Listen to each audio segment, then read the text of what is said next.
East Asia International Management, but we're focusing on styles, trends, technology, and the future, for sure.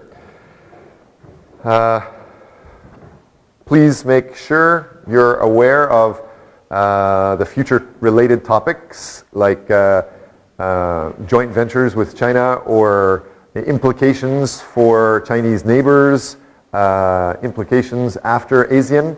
Those are in the textbook. Please make sure you're aware of those things. But more important, I'm going to be talking about review of what we've covered so far, what's happening now, and I think it's most important for future management for everybody to understand the management theories that we've had, the motivational theories that have been proposed. All of those theories are generally made on a developing basis. As time goes by, as years go by, we learn more and more. One thing that's happening now is big data and the internet. So you definitely must understand this concept of big data. With big data, you must be able to analyze big data. And that means the big data analysis. And that's generally associated with social media. And then we'll go through a bunch of the references and questions for discussion. So for a review, I've talked to you about various theories and criticisms. We talked about Maslow, Herzberg, McGregor, economic, environment, open comparative management models. I've talked to you about how United States grew from agrarian society to the industrial society in 100 years. Japan did it in 70 years by reverse engineering the states. And Korea expanded, reverse engineering the states and reverse engineering Japan, and was able to develop much, much faster. China, because it's so huge, is developing incredibly fast. They just haven't developed as fast as Korea has. We've talked about the percent of international management studies in the United States, or globally, and that was in here, talking about how there's 11,000 articles talking about international management. So there's 11,000 people writing SSCI expert articles about international management in papers like this. However, what was important for you guys to understand is, even though they say it's international management, it's usually talking about working in just one country by one company. So it's not really international, and it's not even dealing with other cultures.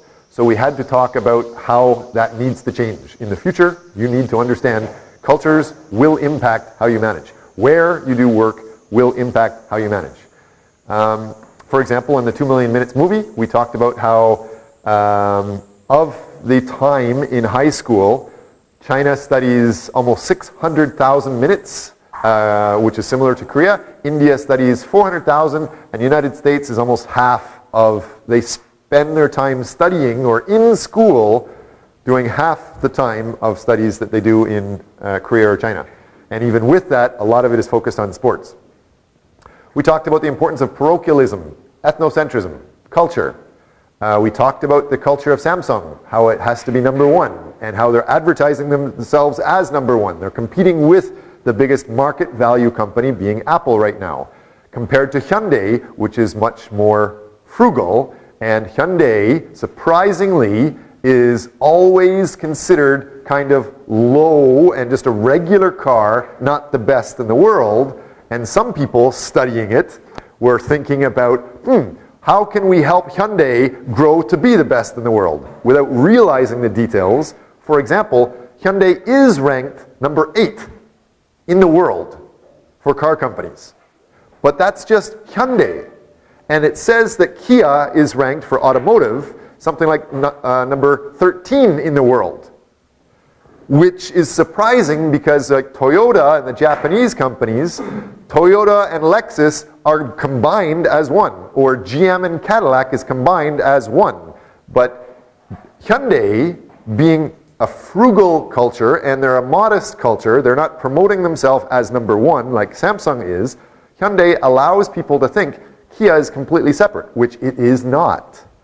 If you combine those two companies, they are closer to the number one in the world, but they prefer to be quieter and growing. They have less of the spotlight, less attention, less attacks like Samsung and Apple, or less attacks like Toyota and GM. So we've talked about that. Cultural differences. We obviously talked about the idea of cultural differences. And I will get into that in a little while. But at the beginning of this topic, we're talking about management, the future of management. So what is management again? Management theories go from beyond the scientific management studies and Frederick Taylor's management studies into the motivational studies. And in the 1920s, we had these studies by Hawthorne showing that just by showing you care, just by showing you're noticing the other workers has impact. And all he did was what? What did Hawthorne do in his studies? Yes, all he did was turn the lights off and people started to work. They went back to work. And then he turned the lights on. The workers realized management is watching. They kind of care or they're around, so they went back to work. And then we went to 1943. It's a little bit more developed, more advanced. Abraham Maslow, he developed the hierarchy of needs.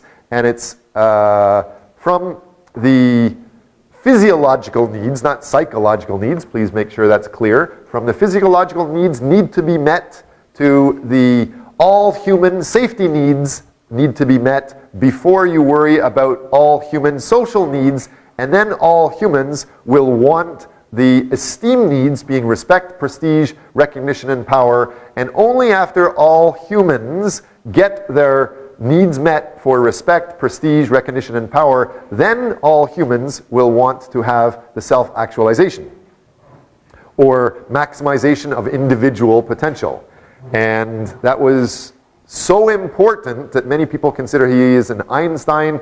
He's still talked about a lot nowadays, but I'm going to give some new comments in the next couple of slides. And then from there, 1943 to 1950s, Herzberg was saying that there's a variety of conditions. For example, whether it's the hygiene factors or motivational factors. There's various things that need to be met in order to motivate workers.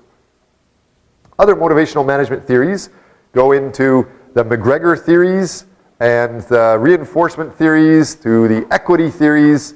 In addition to these, as we can see here, it says McGregor theories, he has theory X, Y, and Z, but it only shows here X and Y. He started with these theories X and Y, generally saying, no, some people, some workers don't want responsibility, don't really care about working too much, so you need a manager to look over them and push them. Don't give them too much responsibility. Look over them, say, what are you doing? Do this, do this, do this. Some people like that. There's other types of workers and management that prefer to have the yes, I want responsibility, the Y style of management. So you need to understand that those managers, it's fine simply to say, here's a project, I need to get it done. I think it matches your interests. You can take it if you want, and you can be responsible for any aspects just to get the project done. And then you do everything on your own. You have that responsibility. Some people like that, and they associate that with the American merit-based system. Anyway, that's in the 1980s. It's relatively new. However, it's still not the best theory around the world. It depends on where you are. During the 1980s, there's something else happening around the world. What was very important for at least North America and maybe the world in the 1980s? Cars. We just started talking about Hyundai cars, but in the 1980s, what was very, very powerful, very, very important around the world? Toyota. Toyota was starting to make the high-quality cars at a very low price and supplying those cars to almost everybody. And they were able to provide many cars in the North American market where they didn't really have the competition before. It was basically just the GM and Ford, maybe some BMW, maybe some Mercedes, but all of a sudden Japan started to grow like crazy with high quality and low price. Everybody loved them. And so they made a new study saying, how are they doing it? And they made this new study, which is the Z-type, XYZ style theory, which is saying in Japanese companies, everybody in the company has a say in what's going to happen.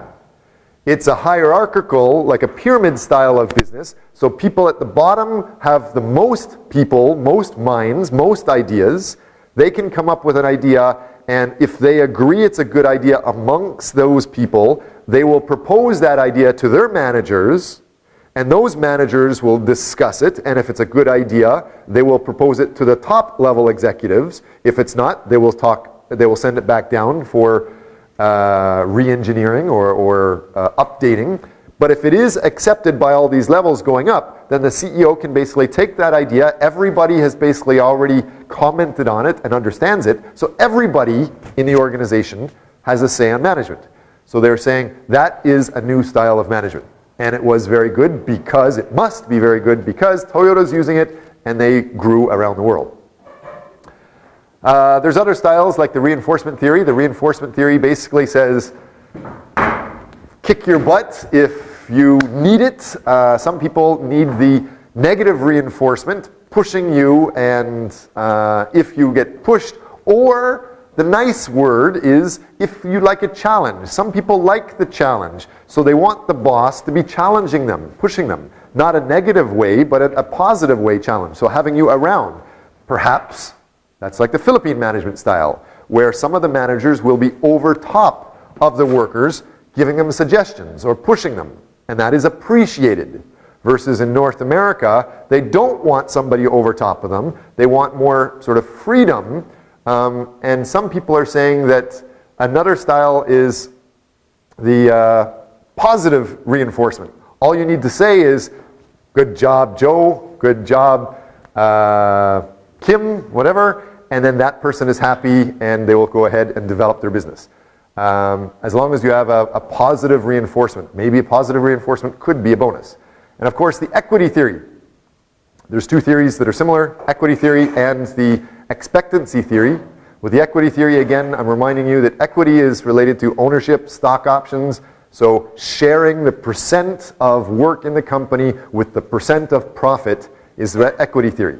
The expectancy theory is saying that I will work if I will expect something good in return. For example, a bonus. So we've talked about those.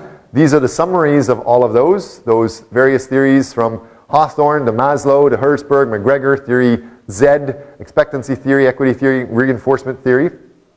But there are problems with those. Those were developed a while ago, and now with globalization, more importantly, with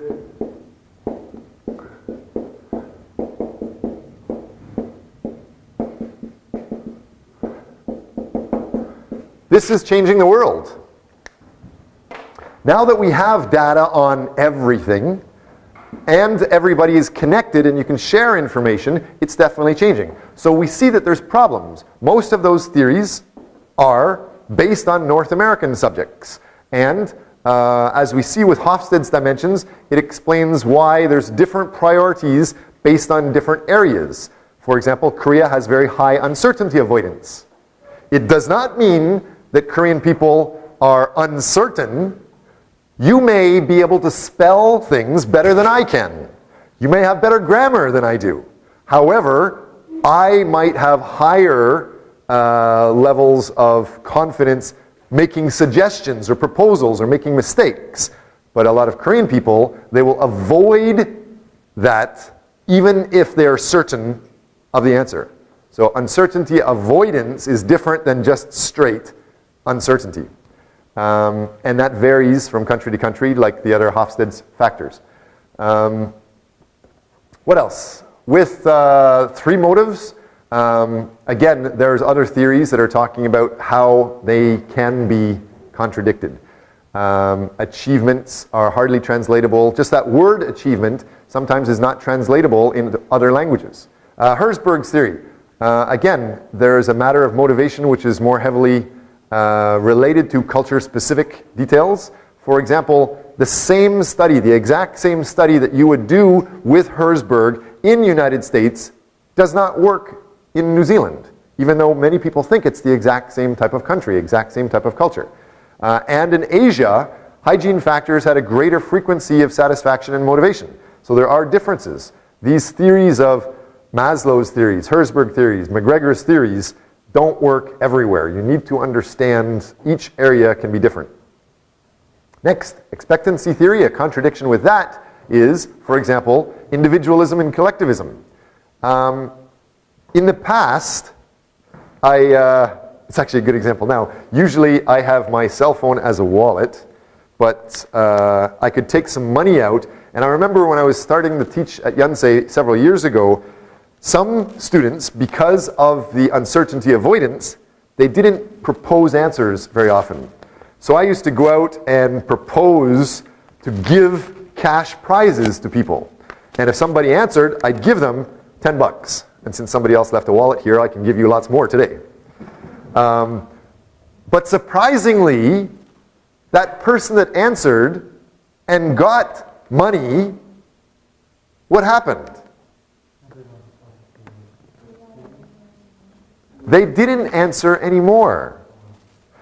In a Western country like Canada or United States, or people that have that Western culture, which could be people here, it would be different. People will do things just for the money, maybe even in China.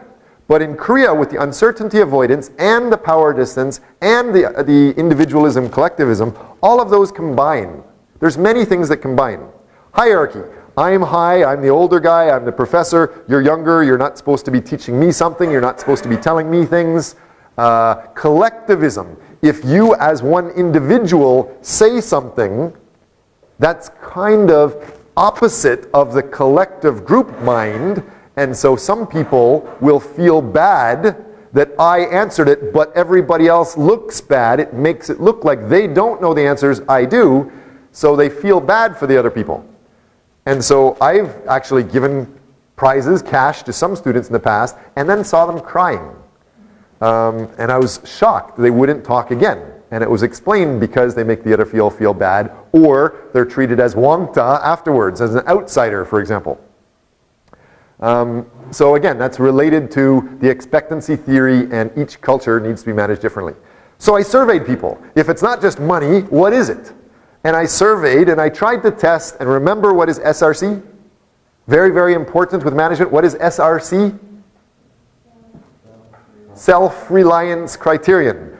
Yourself is a huge obstacle. You must understand yourself and then understand how other people are different in order to manage yourself and other people well. So, since I obviously made a problem giving cash to workers and giving extra cash also to students, I needed to test my SRC, so I surveyed students and I asked them, what do you respect the most? Or what do you want the most? What do you value the most? Looking for cultural values. And almost all students said food.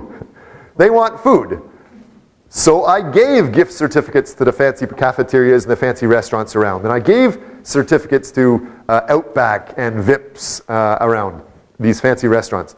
But then again, those students that asked for the food and said they wanted food did the same. They didn't answer again. Again, it was because of the collectivism and individualism. If it's just one person saying something, making the rest sort of feel bad, it has difficulties. And it turns out it's best to have people working in groups. Surprise, surprise, we're in a group-oriented society where people can work in a group, generally with the same age groups, and then somebody in the group will be more comfortable talking and they can propose those answers. That's one of the reasons why we do that in this class.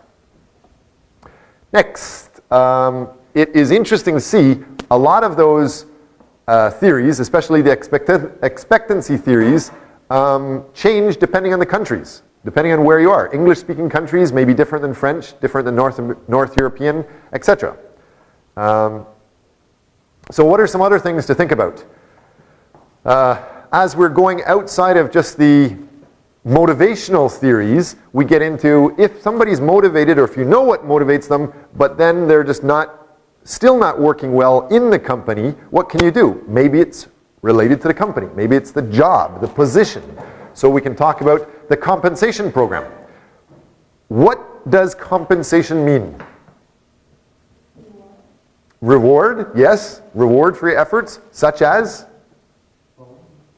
Bonus, yes, such as so far a reward could be anything, a bonus could be anything. Most people think of it as money, cash. You guys are either very, very intelligent or you're lucky, because rewards and bonuses, they could be extra free time. A bonus vacation week, or a bonus trip to go travel the world or something, or a bonus to go work with the CEO if they like those types of power. So it doesn't always have to be cash. When you're managing people, please make sure you understand, a lot of people by accident or by habit have it in their head that cash is what makes companies work. That's not always true. Cash is just one part of it, but it's usually better to find out what specifically motivates those people. And a lot of you may be surprised. Your most important values are probably not money. You might have to think about it for quite a while, but after you do think about it, you might want other things more than money. So other than that, there's job security. For example, in Japan, a lot of people will want to work for Toyota and big Japanese corporations or state-owned corporations if they have these lifelong jobs, which are basically disappearing in Korea and disappearing in many parts of the world, but are still kind of popular in Japan. Job security might be at the top of the hierarchy of needs for Japanese people very, very differently than for North Americans. Or flexible work schedules, or employee involvement programs, where people can actually do things, such as Google, that gives people 1 day a week to do anything they want, as long as they can show the results within the 24 hours. So we've talked about motivational theories, we've talked about job management theories, position management theories, and now we have this little picture here that's quite popular, talking about leadership styles. And again, this was proposed by people in North America, Western people, and a lot of Western people generally think the middle is good or the center is good, if not at the top. But here, the middle of this chart is saying participative style. And that is interpreted as being maybe the best. It's not this, it's not too much of this extreme, and it's not too bad in this area, going up too much. The free rein style in French means laissez-faire, or basically do whatever. And if you can do whatever, that's a type of company where you just go in and the boss says, go ahead, help me work, take on whatever thing, and you just do it. That type of freedom, some people say, is not good, especially the people that are comfortable with the participative management style. What is the opposite extreme of having absolute freedom to do anything? It might be the dictator style of job. Dictators generally has a very negative view. An alternative word for it is autocratic. An autocratic dictator is terrible. Nobody wants to work for that in the English world or in the Western world. However, that is a misunderstood description of somebody in another country. That would be somebody in the participative style negatively viewing the other extremes and putting a negative word on it. What is a possible Korean management style?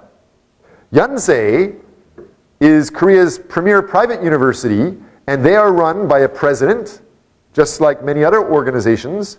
And the president here, is he open with absolutely all information?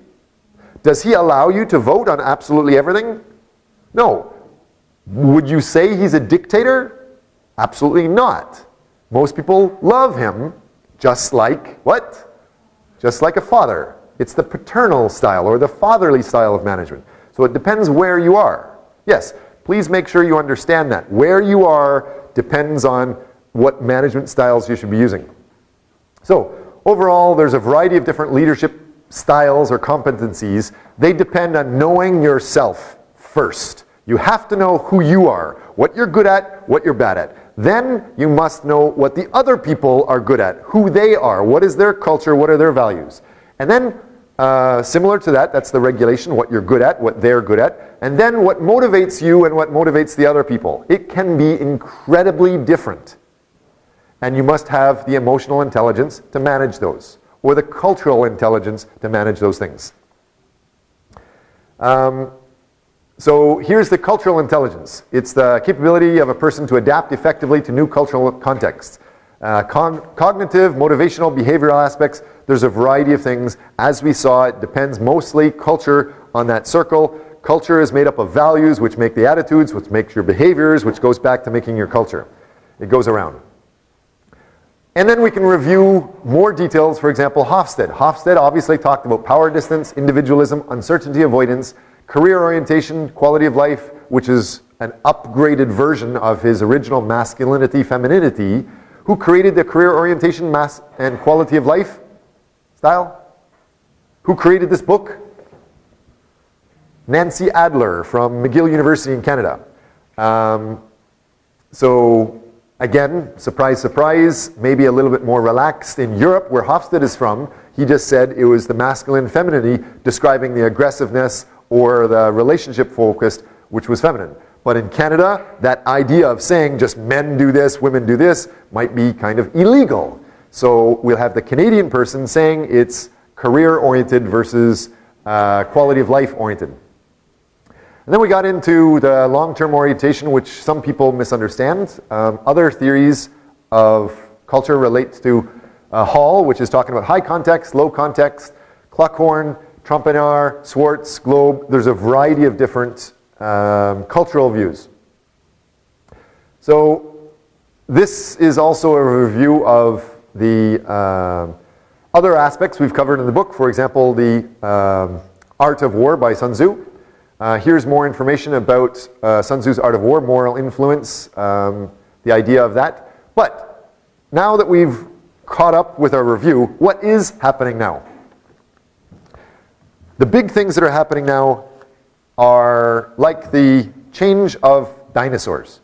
Dinosaurs were on the world. Something happened, the whole planet changed, dinosaurs disappeared. Except for some of the professors around here, maybe.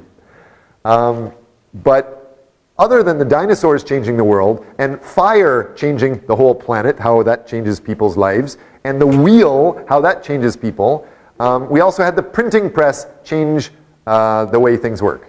As I said before, Rockefellers and Carnegies and Vanderbilts, JP Morgan, all of those guys are generally considered some of the wealthiest people in history.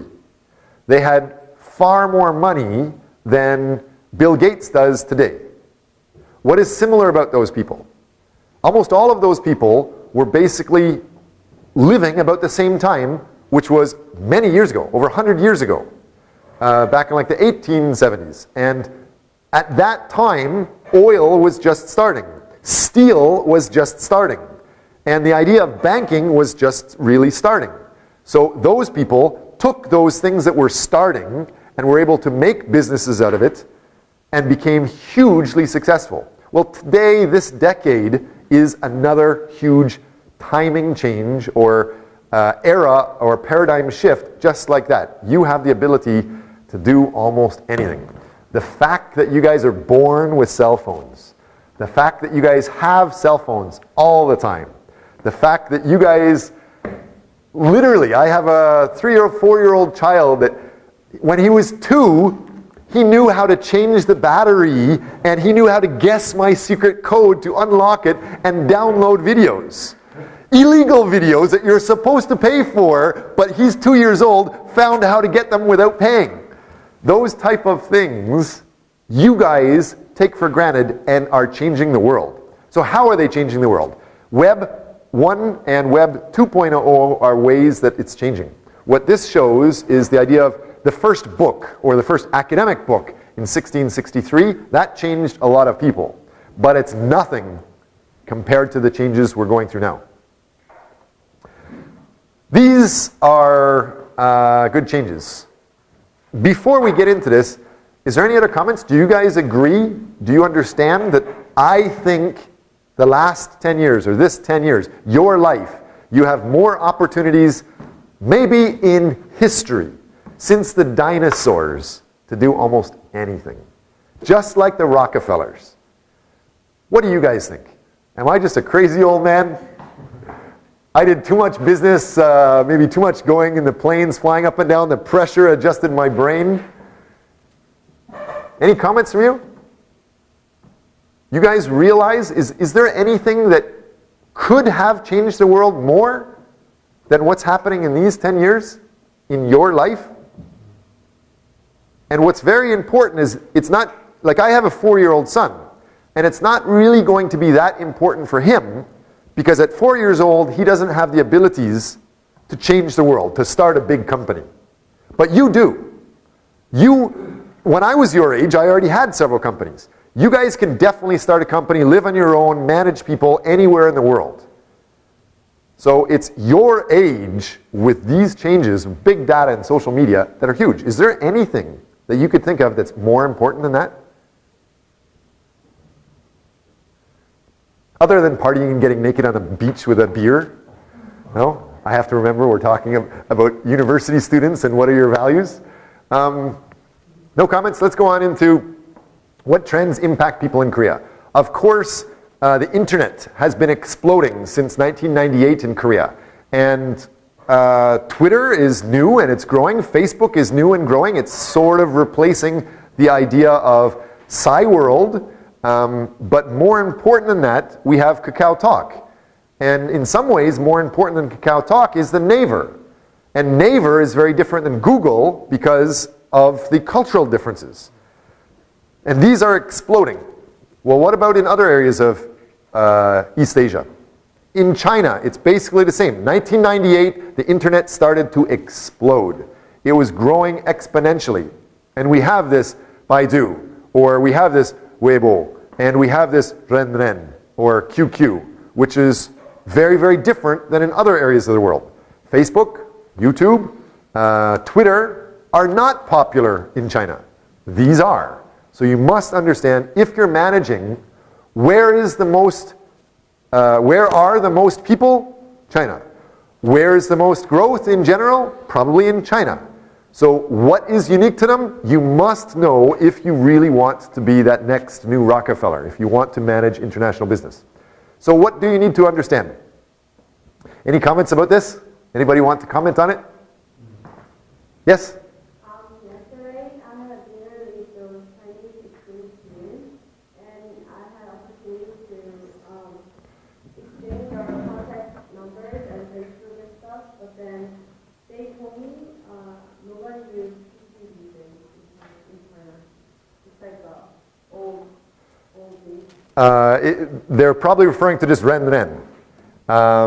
Okay.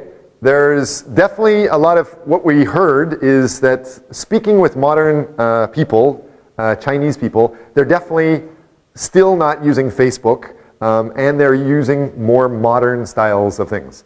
It depends where you are. But the thing to note is it's completely different than the Western world. This is a picture of social media programs around the world. We see Facebook, we see LinkedIn, Facebook being SNS, social networking systems, or professional social networking like LinkedIn. You should understand that in each country, it's possible to change. And in Korea, what would you say might be even more popular than the professional SNS LinkedIn in Korea? Or Link Now. Almost the exact same program, but designed for Koreans, is called Link Now. And yes, Naver would be more like some of these others, and Kakao would be more like some of these others, the chatting, but yes, they are different. You can see that there's a variety of different things, including the Y keys, which are interesting. At the bottom, what's this? If we're looking at it, it's at 5 o'clock for you guys. Anyway, at the bottom corner, we see Baidu and Y key or Wikipedia. That is a hugely different type of management system. I hope you guys understand that Guanxi is one of the biggest companies in the world, right? It's one of the easiest places to go to learn almost anything in the English world, similar to Baidu. In China, they're using Baidu. But how is it managed? You should understand that it's basically it has one employee, one full-time employee. All the rest are just volunteer experts around the world. Professors are basically used, or they're given the honorary title to edit a certain field. and there's several of these experts or scientists or business experts or professors around the world that check these things together with computer programs. So yes, some people say that, oh, it can't be very good because you can put in any data. And you can have a stupid person putting something in, or you can have a liar putting something in just to confuse you. Yes, that's true. You can do that. But with the intelligence and the data analytics, that is corrected incredibly fast. They're able to find out with the computer programs if something is normal within these ranges and a value comes in that's a little bit outside of normal, a red flag will be there and an expert has to go and check it right away. Or if it's too far out of normal, it might automatically be deleted. So that type of big data analysis is impacting the world. And Wikipedia, however it might have had a bad name in the past, is now incredibly accurate.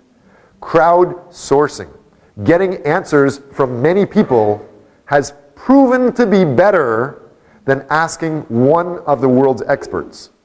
Please understand that. If you are trying to grow a company and you want some sort of expert advice, in the old days, if you want expert advice, you go to one expert and you ask that one person. That there is now out of date. It is now proven to be better to just put that question in a community where there's many people that can communicate, or many possible experts, like the Naver expert blogs, and ask them. And that group, or the crowdsourcing of information, is generally more accurate than having some of the world's best experts commenting alone. So, again, what is big data? Obviously, it's not the grammar check, but everyone uses computers in general. All information remains in electronic devices. There's a number of inserted information that's, the amount is just uncountable. It's just growing like crazy. I believe we're talking about zettabytes. You guys know the idea of kilobyte, which, maybe we can help do this together. So with kilobyte, we have basically a 1, and then like this, right? This would be kilobyte. And then the next we'll have here megabytes. Next, gigabytes. Is that a gigabyte or is that a billion? It goes from M to, shouldn't there be a B? Anyway, I don't even know, but there is something up to the zettabytes.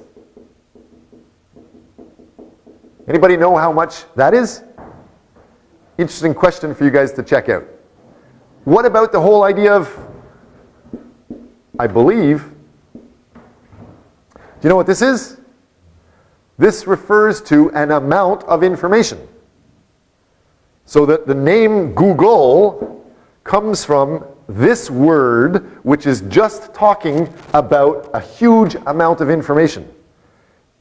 When they were starting the company Google, they realized there's a huge amount of information and they are just going to organize that and be able to show you the search results from that huge amount. That's what that name comes from. So big data, what is that?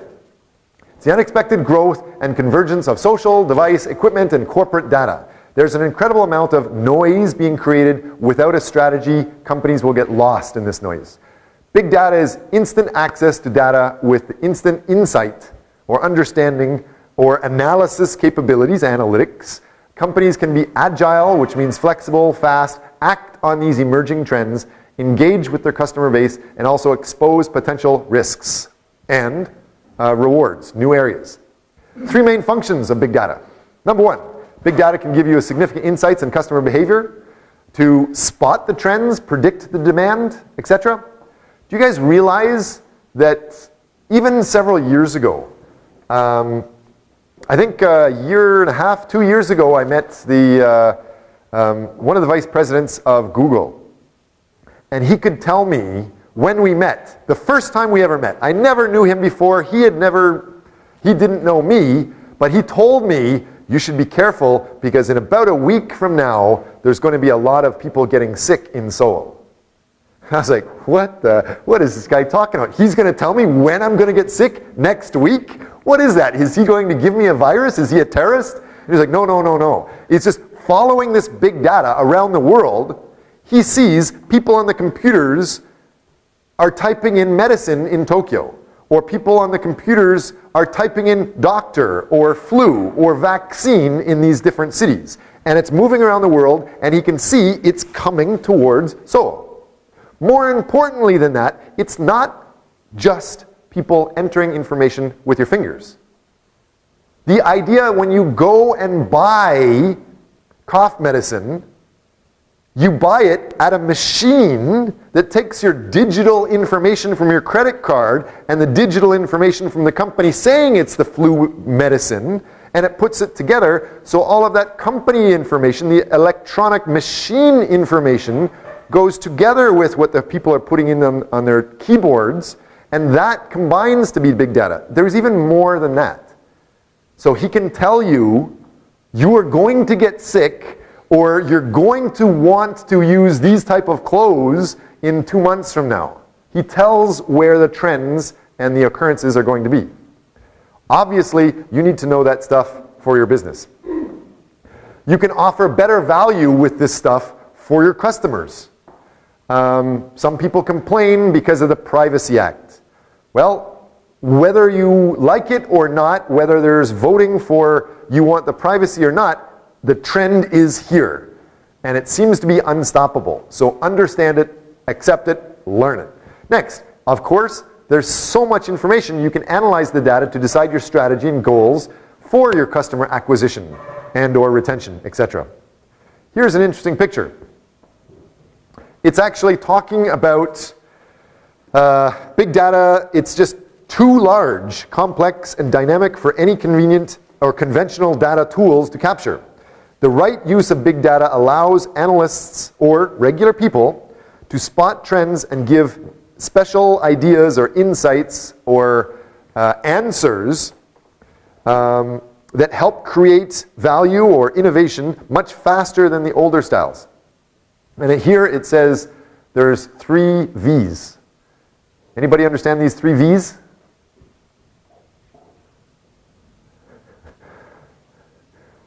The 3 V's, what we're talking about here is volume. Again, here it's talking about the volume of information. And it says up here, oops,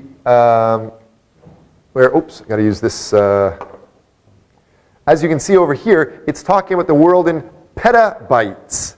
With petabytes, this is saying there's 3,500 petabytes of information coming from North America, and 2,000 petabytes coming from Europe, and then there's a little bit, 400 coming from Japan, 250 coming from China.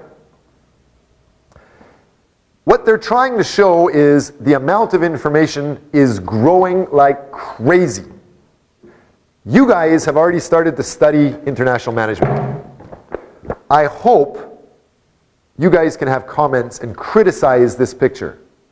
How can you criticize this picture?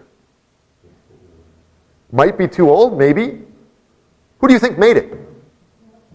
A North American, an English-speaking person, probably in North America. Right? And what about the idea of China? One of the reasons why this might not be considered, it's not just that China is a poor country, because China is not poor anymore.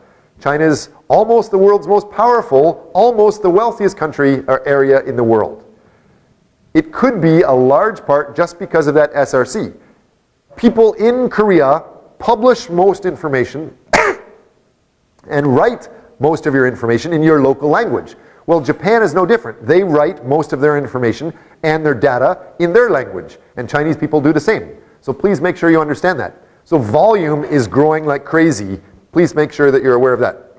Next, a variety of information. It comes not just from people to people, and it's not just keyboards, but it comes from the machines, like your medical devices, or e-commerce, or your smart cards, your bank cards, your computers, your mobile phones. You know that just walking around, you can go on a date, and Google knows where you are, right? That type of concept, where people are going, impacts your business. How can it impact your business? Any ideas? You know how to target, you know how to grow, you know how to develop. For example, if you're going to make a zoo, let's say we're looking at the Seoul Grand Zoo.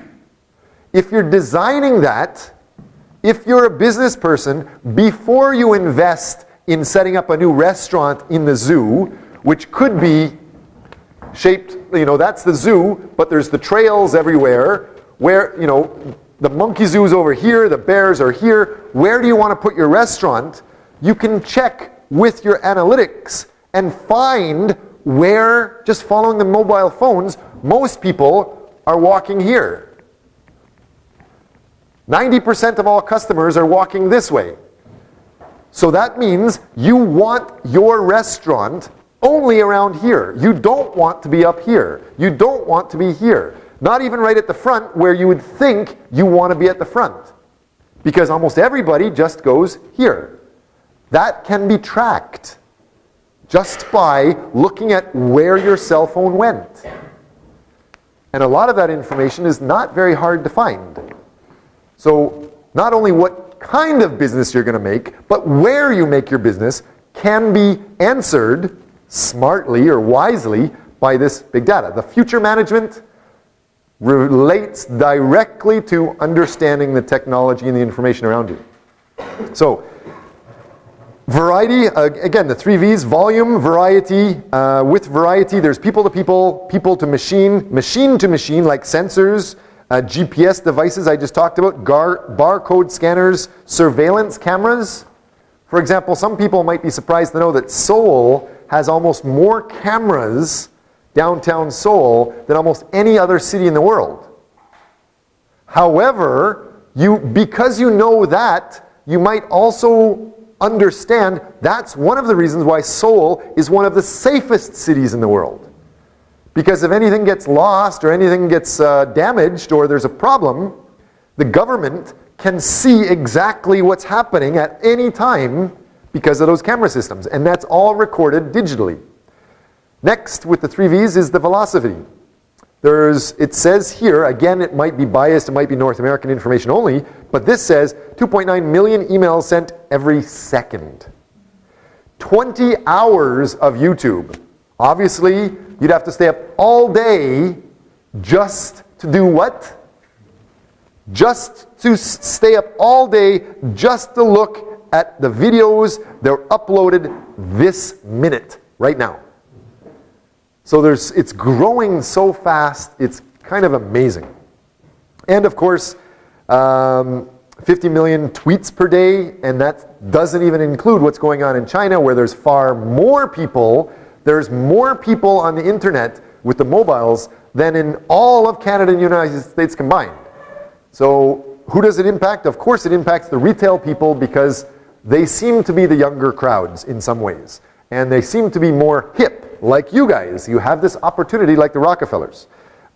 It does also impact the consulting people. Anybody that wants to be a consultant, make sure you understand this. But look at this other stuff. 57% of organizations surveyed say that big data is a challenge. They must use it.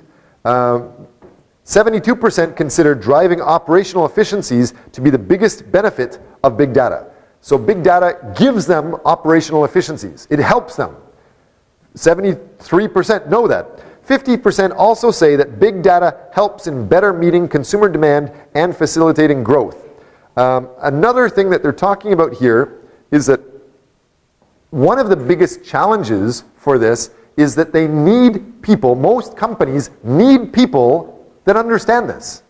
So if you understand this stuff, you will basically be able to make your job anywhere you want.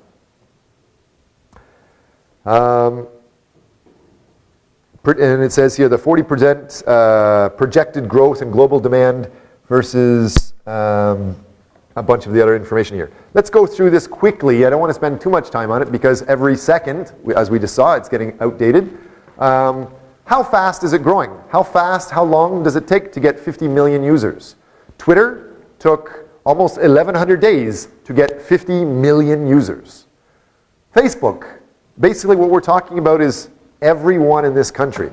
So everybody in this country joined, like that number of people joined Twitter in 1,100 days. But it took Facebook 1,325 days. Line in Japan took 400 days. Much, much faster in Japan. And what is even faster than that? What is an example of a social program or a social service that grew faster than this?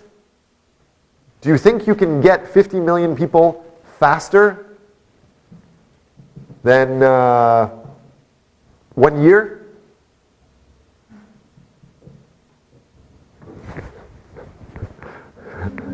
Come on, guys. Help me out here. What am I doing? What is this style?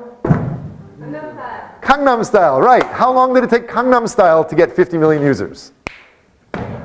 How many users does he have now? We stopped counting at 1 billion, right? And then in his second song, The Gentleman, he got 1 billion users even faster. So you can get 1 billion users incredibly fast.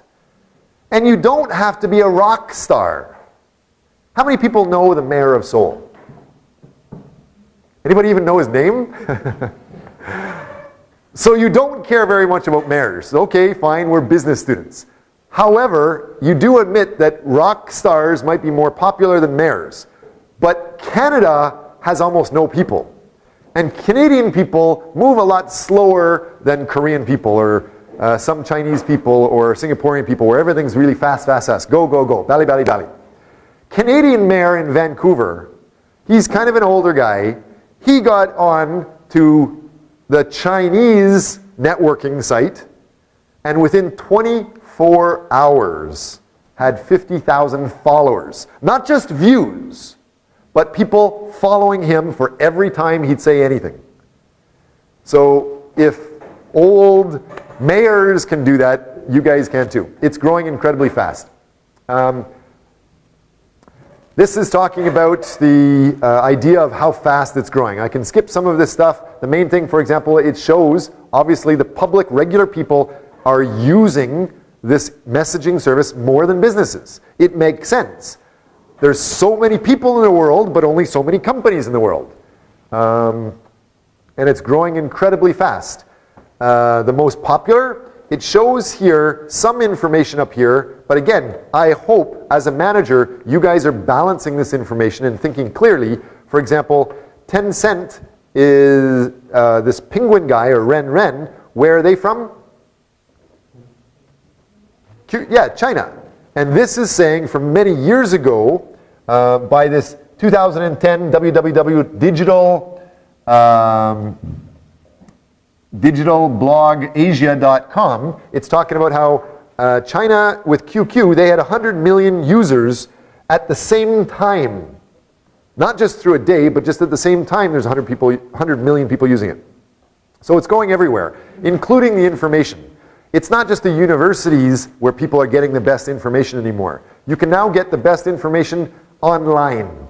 Maybe it's better to have a human person with you to guide you, a mentor, in the Guanxi, in the networking. However, you can get the information, if that's all you want, online now. From Harvard, MIT, Stanford, everywhere in the world. And it's not just these North American universities. For example, here's an article I submitted to Forbes a while ago, and it's saying that there are these MOOCs, the massive open online courses, actually started many years ago, but became popular in Canada, in the small little country. It was small, just a few people in Canada. At University of Manitoba in Canada, it was called the CCK08. It's basically the computer connectivity course. Australia has Open to Study, which is an online course which gives free courses to everybody. Brazil has Veduca, which again is a website where you can get almost any type of course about anything for free. A lot of it would be in Portuguese, but surprisingly, they take all of these English great classes or videos and show that with the Portuguese translation, so you can still benefit from that. Another one from Britain, they have Future Learn. Australia, Canada, they all have many, including Germany's iVersity is a very, very smart online platform where they wanted to get some of the best classes, So not only did they just go to the universities and ask the universities to give me your best classes, that's the old style of management, right? If you want information and you go to one expert, is that the best thing to do? I just said a little while ago, today the best thing to do is you don't go to one expert, you put the question out there and you let the experts of the world solve the problem. So how can you do this? In Germany, they have this website called iVersity. They wanted to find what is the best teaching online. What are the best courses online? How can you do that? Where do you go? What university? Come on, I need some answers from you guys. Harvard. Harvard. Good guess. Definitely wrong. Not even in the top. Not even in the top 50%. Good guess, not even in the top 50% of iVersity's results. Come on guys, what was it that I just said? The old ways are you go to an expert and you ask. Peggle-pa, cultural difference, language, online what? So how can you do that? Online survey. You make a contest. You put the website information out there. Say, I will pay you $1,000 or $100,000 for whoever can find the best courses. And anybody in the world can find these and show it to you and they can win $100,000. Versus the old style, like these courses, Coursera, Udacity, and edX. If you want to make a course for them, Coursera will charge you $250,000 to make a course to put onto their program for free. However, this iVersity program in Germany, that's not just Coursera making a course for anybody at MIT or Harvard. Coursera is doing it just one by one person by one person. iVersity just went out to the whole world, said anybody in the world, if you can find something great, we'll give you half of that money. And they got almost all of the best answers from no-name universities around the world that were all provided for free. So again, crowdsource, get this information out there. So it's not just MIT, which is an interesting coincidence, or Harvard or Berkeley that's getting this information. edX is doing very, very well, but there's other better programs out there. So some of the social media leaders, what are some problems we're looking at here? This is another report saying the social media leaders of last year, Facebook and Google. This is North American biased. Again, please make sure you understand. Most of the internet users for a country are in China. Most mobile phone users are in China with China Mobile. So we have LinkedIn here, Pinterest. First of all, that idea of Facebook and Google are not very popular in China at all. Next, Twitter, again, is not very popular in China. Tagged is another program. I'm not going to spend too much time on this, but this is just showing you that please don't misunderstand.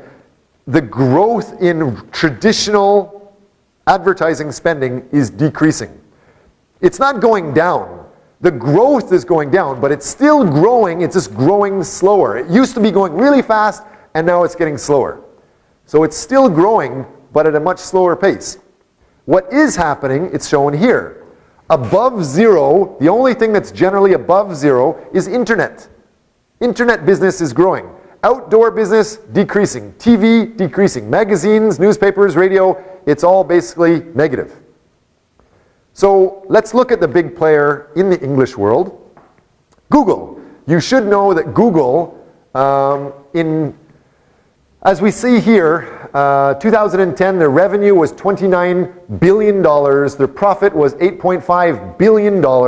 2011, it grew a lot to $38 billion and $9.7 billion in profit. But how fast is that growing? If we take a look down a little bit, it says in 1999, Google was only at 220,000.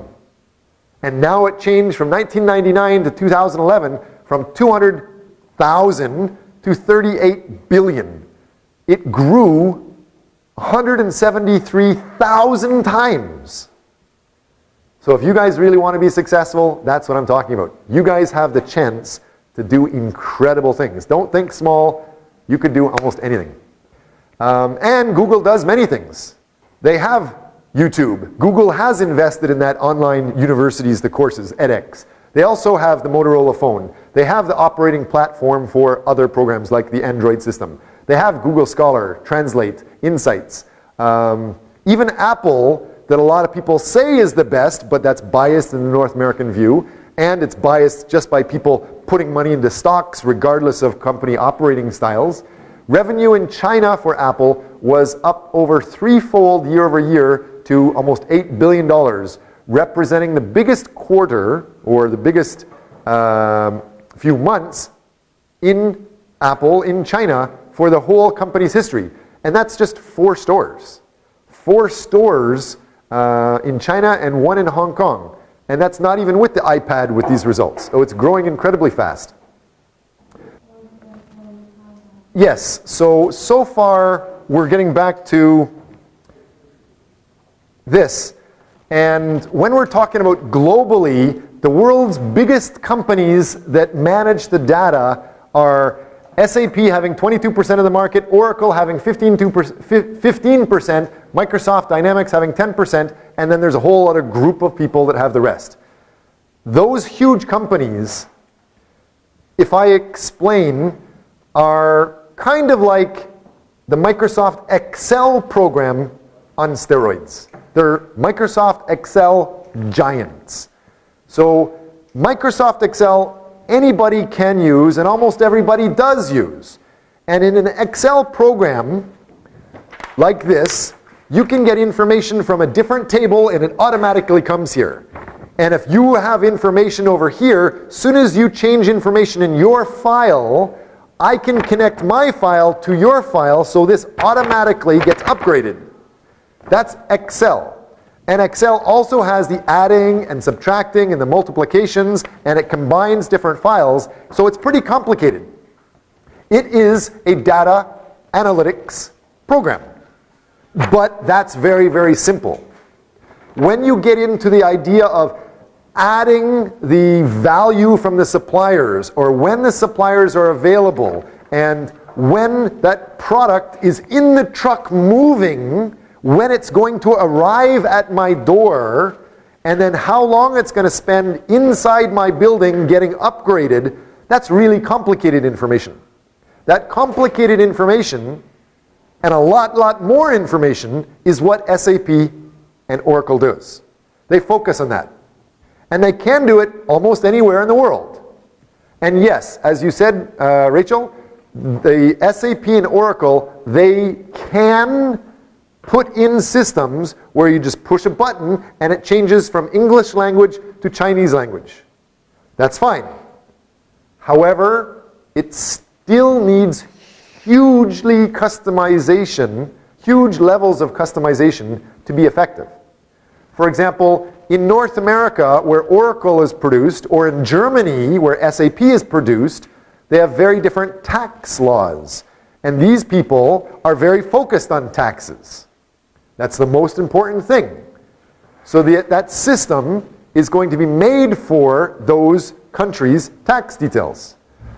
Yes? Yeah, thank you. that's what I asked you, like, in the breakdown. Like, I thought, the paper talked about the westernized, the ERP system failed in China because it didn't consider the Chinese cultural stuff.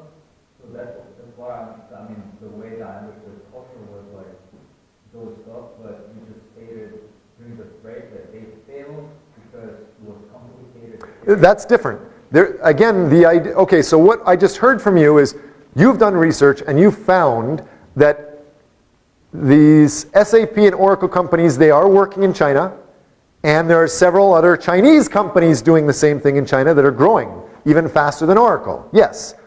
But because the MIS system, the data management system, it's like a Microsoft Excel, but much more detail, much more complicated. Sometimes it takes so much time to get that system working everywhere, and it's so expensive, over $1 million or more, just to get the program. Then you have to spend money to train people on how to use it. Some companies, if they don't put the program in properly, and if they don't train people on how to use it properly, and you start not telling when the supplies are going to be there at the right time, all of your sales data could be wrong. So some companies can go bankrupt. That's anywhere in the world. So it's complicated. You must understand the details. Great that you've identified that. But we've identified that SAP and Oracle have programs where they can just automatically push a button and it changes from English to a different language.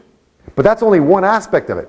We've studied Hofstede and Trumpenar and Cluckhorn and Hall, and we know that there's much more to culture and value than just language. For example, taxation.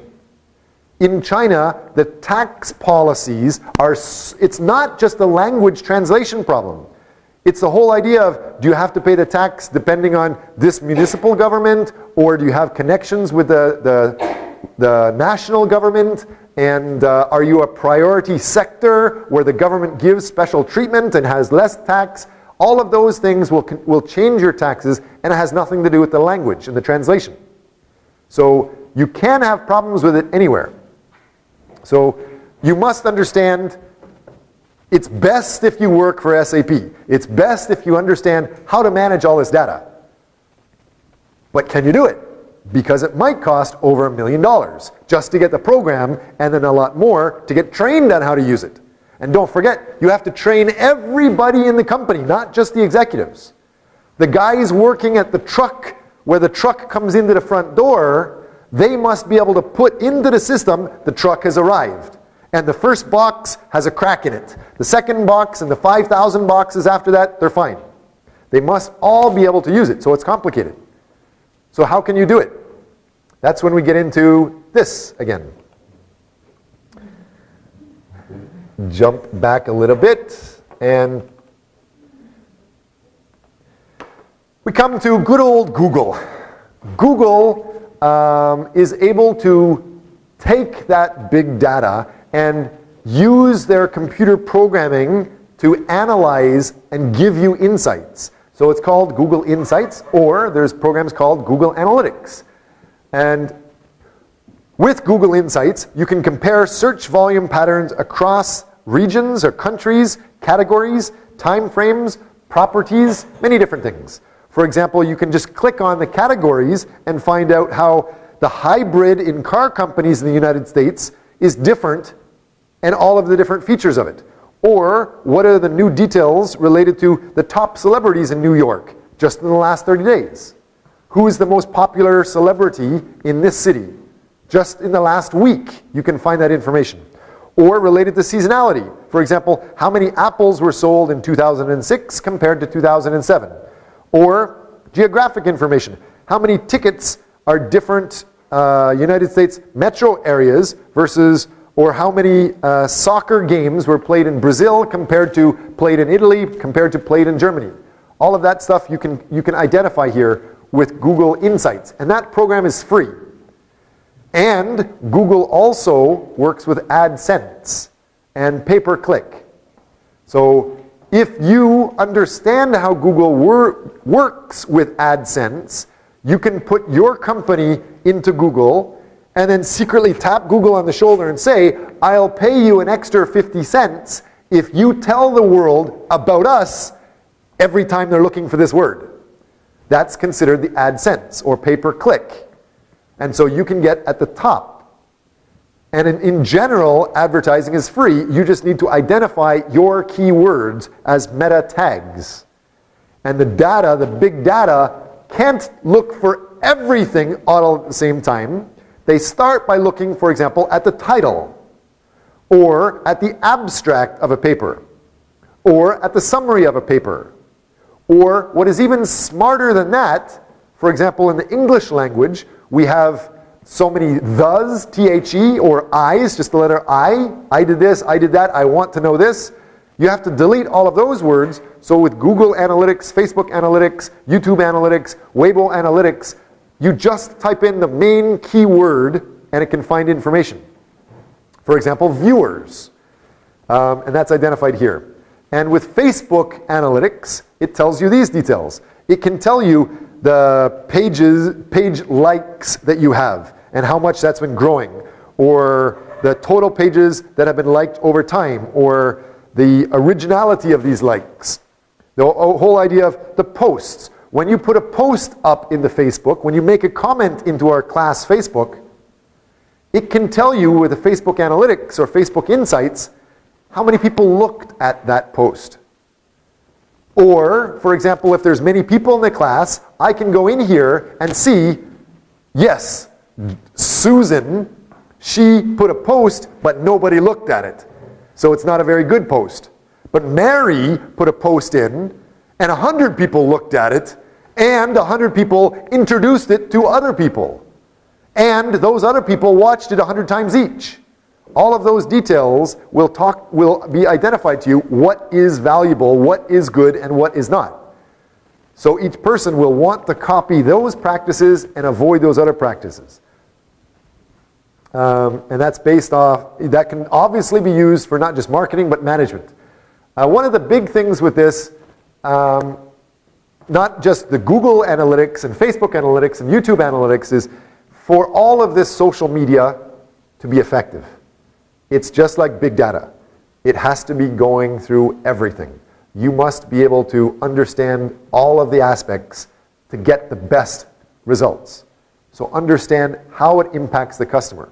If you have a company, make sure that everybody in the company is aware of the details, from the CEO down, especially in areas like East Asia, where the executive or the CEO is the hierarchical leader and everybody copies him or her. That person must be committed to it and make everybody underneath them continue to focus on it. So here are some examples. YouTube has many things. YouTube has videos. YouTube has videos on how to use YouTube. And this is an example of how YouTube has a video on how to use YouTube data analysis called YouTube Analytics. And it tells you, you can make a YouTube video just like that guy, right? He made his first video for free. And he put it on YouTube for free. He got no money. But after so many people started liking it, and just after so many people started viewing it, and he can track that, you go into your YouTube account, open up the management, the administration box, or what's called the dashboard, and there's many different boxes. You click the box saying you want to make money from it, or monetize it. And then, if you don't do that, 1 million people can look at it, but you won't get any money. Google can keep it. But if you click on that, then the ads will be advertised on your video. The bottom of the screen, you'll have those advertisements.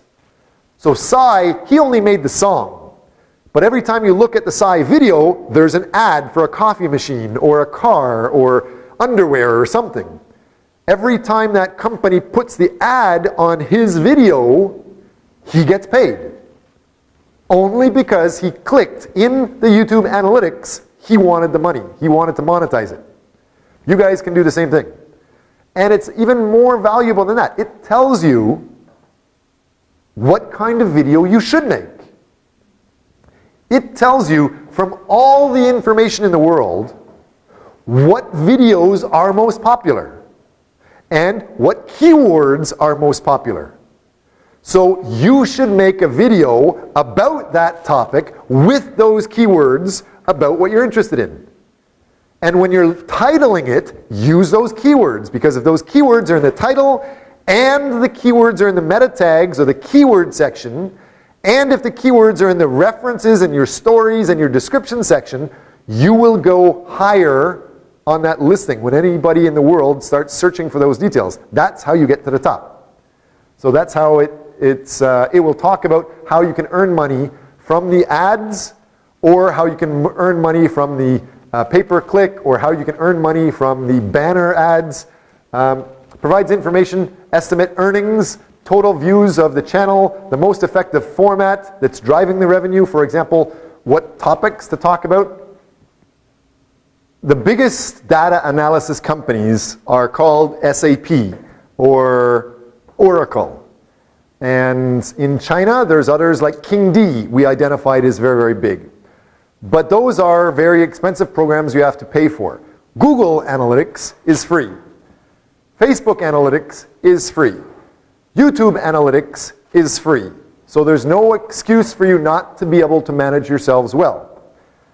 And there's many other versions of the analytics programs. For example, here's Twitter, and it shows you here the peaks. This high bar here shows obviously you did something that created a lot of interest. People liked whatever you did at this day, and it will tell you exactly what you did and why people liked it.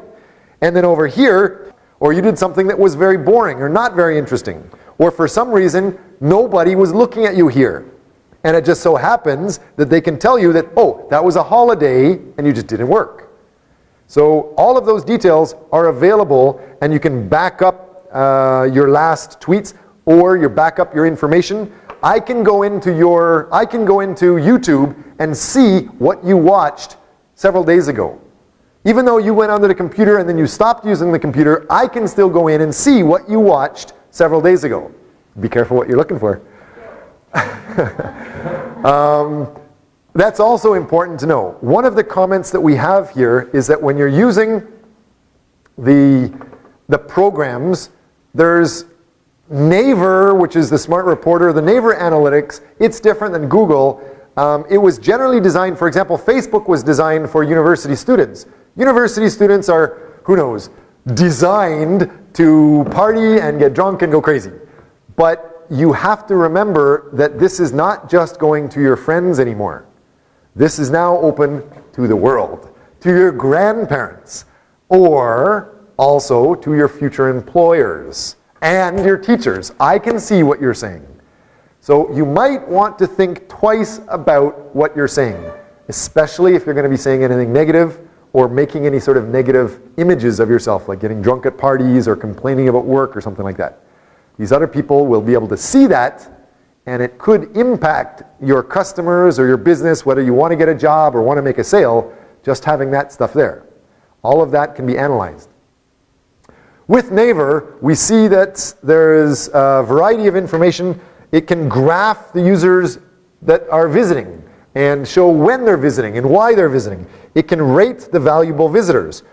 Which visitors are important, or the key visitors. Like, for example, it also says who are the expert bloggers. And you definitely want to work with the expert bloggers because they can help modify and improve your product or improve your service, what you're doing, because they're the experts.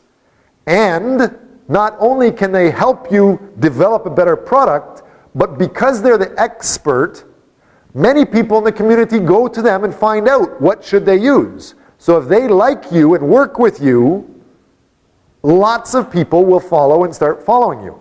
Like I said, an old boring mayor in Vancouver, he started to get on, even though he's not Chinese, he was able to get onto the Weibo, Sino Weibo accounts and things and make up an account, and in 24 hours, he didn't just have 50,000 people looking. He had 50,000 people agreeing to always communicate with him and follow anything he says. This also graphs your pages viewed, the consumer keyword findings, and again, if you know what the keyword is, the main keyword that's working well, use that again and again in the future. You don't have to guess at marketing anymore. The whole idea of the company marketing, managing the marketing department, you know what has effect. You just have to understand that it can change from English to Korean to Chinese. The regional area of Weibo users, the number, the specific information, the gender information related to the users, even the horoscope information. It's important for marketers to understand all of these details. And it has been growing really, really fast. Any comments about any of these details? Keep going. I've explained almost all of these ideas, how to use social media. I've talked about how to use the insights, how to clarify the target with the keywords. Please make sure you understand that. If you have any questions, come back, review this PowerPoint, it was created by the team here. The team of students did a good job putting this together. Please make sure you know these details, not just for class, not just for the exam, although it might be exam questions, but this can make a big impact on you. And how to use Google Insights, or how to use Google, or YouTube is also Google, to make money. You can narrow down your keywords. It can tell you in the Google keyword tool what keywords are most popular. And then you can tag those related keywords and share those with other people. Make sure you understand all of these details. It's explained here. How to grow your audience. All of these ideas. You know that the loyal customers are much more valuable than the customers that are just coming for the first time and not coming back. So how to create loyalty. That's very important. One of the main things is to continue to communicate with them in their language and respond to them relatively quickly. Be careful, because some people say with big data, you can just get a computer program to make an automatic response. Or make a computer program to say, oh, it's a sunny day. You can make a computer program to say, oh, the election results. They can scan the most popular news and just say, hey, this news is interesting. And it sounds kind of like it's a real person making comments. But people in the world are smart, and they can tell if it's an automated program. Automated programs can help you grow. But the best people do it personally. I'm not saying the best people do it themselves personally. I'm saying they do it with a person. Don't forget, another aspect of future management is outsourcing. What is ELANs? An example of that is the Wikipedia. In the old days, the old types of programs, very old days, people just went for one expert and got information from one expert. Or they went out and they hired one person. The new ways are definitely changing. The new ways with the initial internet is one person, an expert, can make one website to give information to other people. But now the information is going back and forth, just like Wikipedia. Anybody can add details, but it is still controlled by experts. There's a bunch of information here. The next slide shows you the components of the Web 2.0. It has much more participation, usability, the design, the economy, standardization, mixability, convergence, it's video, it's everything. Make sure you're aware of these details. Companies in social media, they went from doing the traditional management and marketing where the company had ideas and products and the company would give it to the world. Now that's changing. People can get all the information they want together. People can listen to each other, and they will buy what their friends are saying more than just what the companies are saying. How does that impact with China? In North America, information is given to you and you accept it and you can respond. How is it different in China? The world's biggest market, one of the fastest, most powerful growing markets. You must understand there's differences. Why is social media different in China? Such as, yes, there's policies that are different.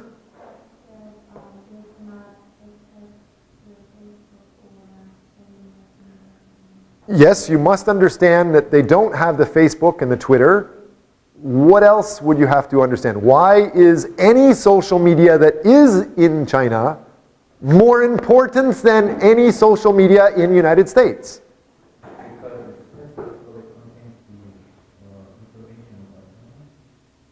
If you care about China, that's more interesting. Yes, but let's just say we have two people. Chinese people in China and American people in the United States. The social media for them is more valuable than the social media here. Why? These guys share everything, these guys share everything.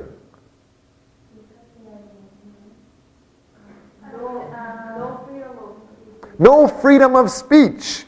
These guys, they can get information from anywhere. The TVs can say anything they want, and many times they do say anything they want, whether it's good or bad.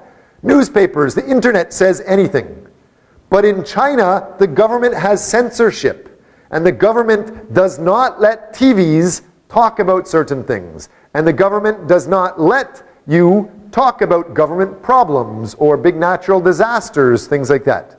They don't talk to you about how to make bombs, for example, or the pornography, these things that are bad for humankind, supposedly. But if you are just communicating friend to friend, there's so many billions of people and so much information going back and forth, even the internet police in China can't stop that. So there's generally censorship in the public media, but the private media, like social media, you can do anything. That's where people get the information from the Sino Weibao or the Ren Ren, the QQ, their version of Facebook. You have a comment? So the Chinese government also prevents people from using other Western websites like YouTube or something. Yes? Isn't all another censorship? Yes, it is. The Chinese government censors, and you might have heard, they did not let Google in at the beginning. Then Google did come in, but Google started to make problems. They started to show people how to make bombs, show people how to make their own drugs, show people how to rape people, for example, and the Chinese government doesn't like that, so they said, you've got to leave, or you're going to have criminal problems. So Google was arguing, and they left thinking that freedom is good. It's good to have freedom of these dangerous things, versus the Chinese government is not going to do it. They have a different style, a fatherly style of sharing information. And you can imagine your father is not going to teach you how to make a bomb and things like that. So if you want to do it in the father's house, you have to follow the father's rules. So they were saying that if you want to do it, you have to do it a certain way. So Google has now agreed they will work in China, but they're following these certain types of restrictions. They're very easily able to close down sites of anybody that's talking about these restricted or dangerous topics. So things are definitely changing. And the people are marketing information back and forth with each other. You want to buy a pen? You talk to your friend, which pen's the best. You want to buy a suit? You talk to your friends, which suit is the best, or which computer is the best, or which car is the best. You don't listen just to the company. You listen mostly to your friends. However, since the government is controlling the newspapers and the TV so much, in North America, people are listening less to companies. But since any information is kind of new information in China, even the companies have much more power. So regular customers still like listening to the companies for information. So companies must have a social media expression, or a social media outlet, or a way to interact. We're going to go through, we're going to finish the class as soon as we go through. These are some tips or some social media things to note. What most companies might not know. Of the companies surveyed that are using or planning to use social media, 79% are doing this. 58% are currently using social media. 21% are preparing to launch it. And this is kind of old information. And again, this is generally the Western-based stuff. Social media has arrived, but companies still aren't sure what to do with it. 58% of companies are currently engaged in social networks like Facebook, and they're sharing information on platforms such as YouTube, but the research shows that the companies still haven't figured out how to properly use that investment. Can you guys read that bottom line here? These reviewers found that much of the investment...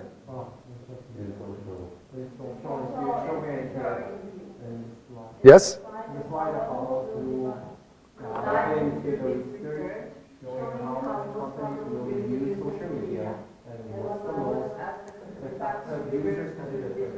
That very first line is what I wanted you to notice the most. Most companies know it's effective, but most companies don't know how to be effective. So what we're talking about today, if you put this on your resume, if you put this on your Kakao, if you put this on your Facebook, if you put this on your QQ, your Ren Ren, it will be much easier for you to get a job because companies want these experts. You want to manage something? You can manage this in almost any company, in almost any industry, and get a job. So please make sure you know these points. For example, how effectively do you think your company is using social media? 43% say it's ineffective. Everybody knows it's important, but they're doing a bad job right now. They want an expert to come in and tell them how to do it. So please take notes of this. This is how you get a job.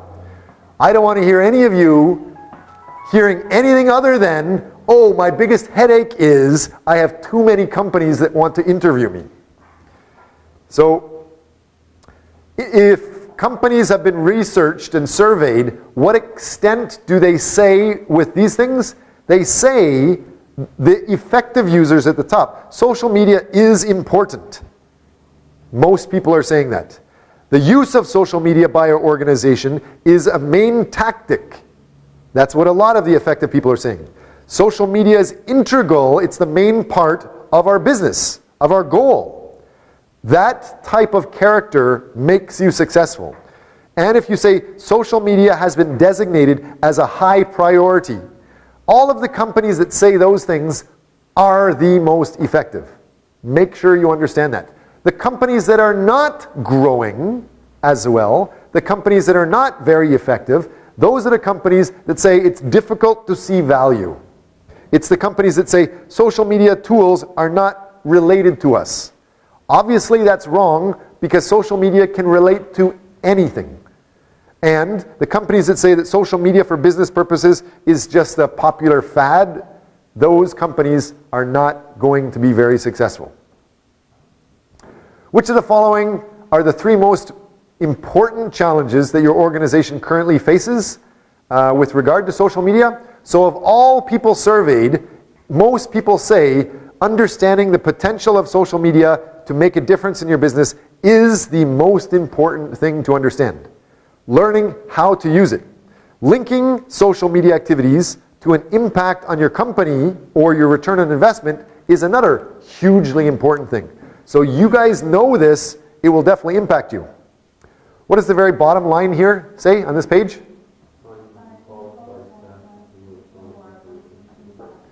Blah, blah, blah, blah, blah. But what does that mean? Did I hear dating a person that can manage this is good? Yes. Dating a person that can manage this is very, very good. But companies don't want to just date you unless you're thinking of outsourcing and ELANs. They want to hire you. If you can manage this, you will get a job. It's one of the most important aspects of a company. So if you walk into an interview, they can ask you all sorts of questions about the product color, the size, the number of customers. Then the interview is finished. If they don't talk to you about your social media skills, you should talk about it.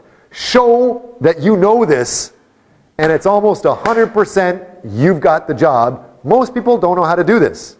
Please take notes. Next, which areas of your company are responsible for developing your social media strategy? What is the problem here? This is showing most companies. The gray area of this is most companies. And they're saying this is how they're working. But there's a problem here. What's happening, Rachel? Okay. Yes? Any other comments? Can you explain why that's a problem? Because in order to explore more about internet and for those who are experts in those fields, they need more finance and In general, what we've just heard is correct. The old style of doing business was interacting with customers is only in the marketing department. So the old thinking style is you interact with customers only with marketing. But is that true anymore?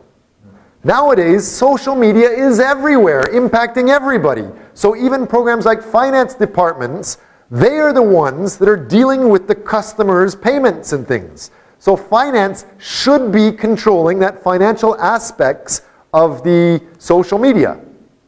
And of course, your operations.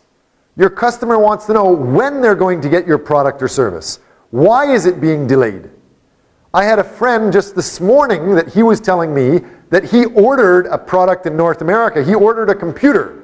He's in Seoul, Korea, and his computer was sent from North America, delivered to Incheon, Korea, not Seoul, Korea, different city, then sent over to Shanghai, China, because they realized it was wrong, then sent over to Tokyo, then sent back to like Singapore, then sent to Alaska, then sent to Vancouver, then sent to the far side of Canada, and then it's hopefully going to be on its way.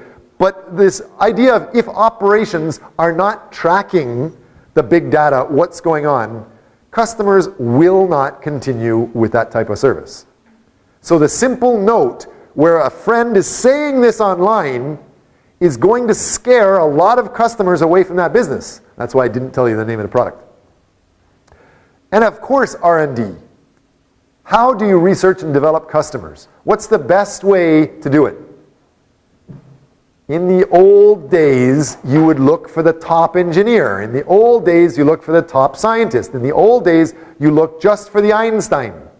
That doesn't work as well as just putting the question out there and letting the society develop the product or research the product for you. And then you modify your product accordingly. Those are your innovators. Those are the people that get other people to buy it.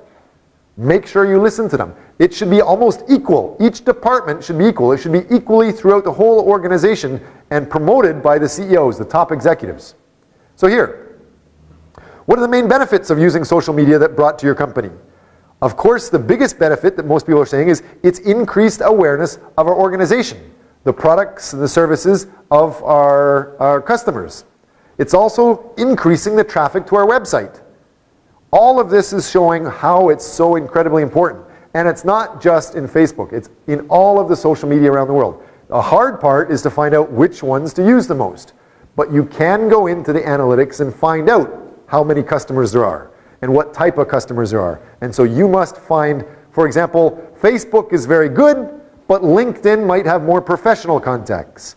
And in China, you might want Sina Weibao because that might have more contacts depending on that market. So pick accordingly. It can also, does your organization promote your brand, products, and services via the social media? 87% say yes. These are showing you details of what most companies don't know about social media.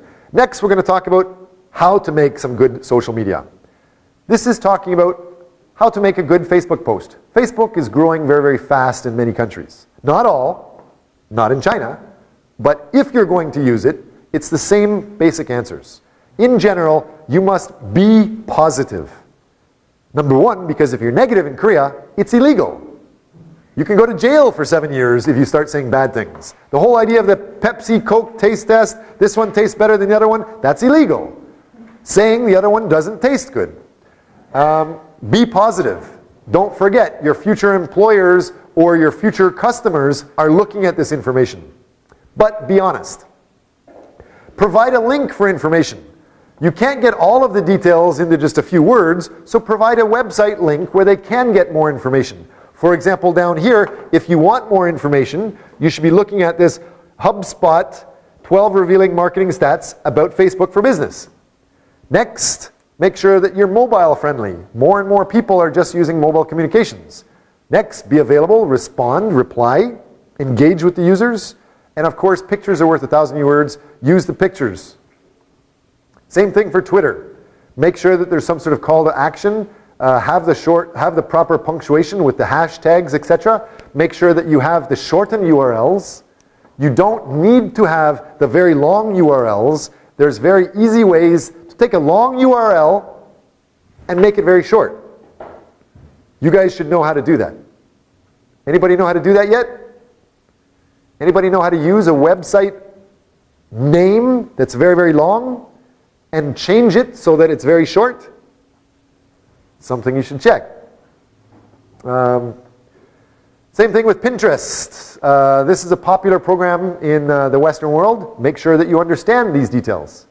Same thing when you're using Google+. Google+ is obviously very important. It talks about how you should deal with trending topics and how to use images, how to find the related communities, how to interact with the connectors, how to use the proper hashtags, the number signs, and that @ symbol that associates you with certain keywords.